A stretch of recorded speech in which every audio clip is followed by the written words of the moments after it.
Apa yang dilakukan 7 warga Tuban, Jawa Timur ini tak patut ditiru. Berdalih menunggu sahur, mereka menghabiskan malam di bulan suci Ramadan dengan berjudi. Akibat perbuatannya tersebut, kini mereka harus mendekam dalam sel tahanan setelah arena perjudiannya digerebek jajaran Satreskrim Polres Tuban. Penangkapan para tersangka bermula dari laporan warga sekitar, yang selanjutnya petugas bertindak dengan membagi petugas menjadi 3 regu dan bergerak secara bersamaan untuk membekuk para pelaku judi tersebut.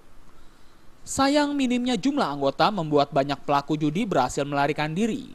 Menurut AKP Suharyono, Kasatreskrim Polres Tuban, para tersangka mengaku bermain judi hanya untuk menghabiskan malam sambil menunggu waktu sahur.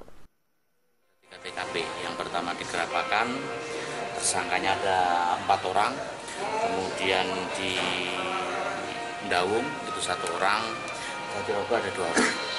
Ini judinya macam-macam, ada yang domino, ada yang plesteran, ada yang dadu. Kemudian pasal yang kita terapkan untuk para tersangka ada 303 KUHP, ancaman hukumannya 10 tahun.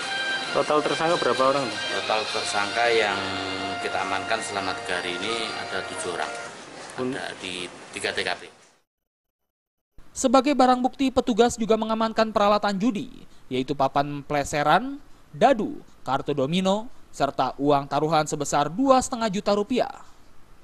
Akibat perbuatannya, ke-7 tersangka kini harus menghuni sel tahanan Mapolres Tuban.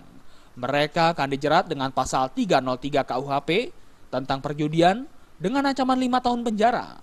Dari Tuban, Jawa Timur, Sumali Malwapati melaporkan.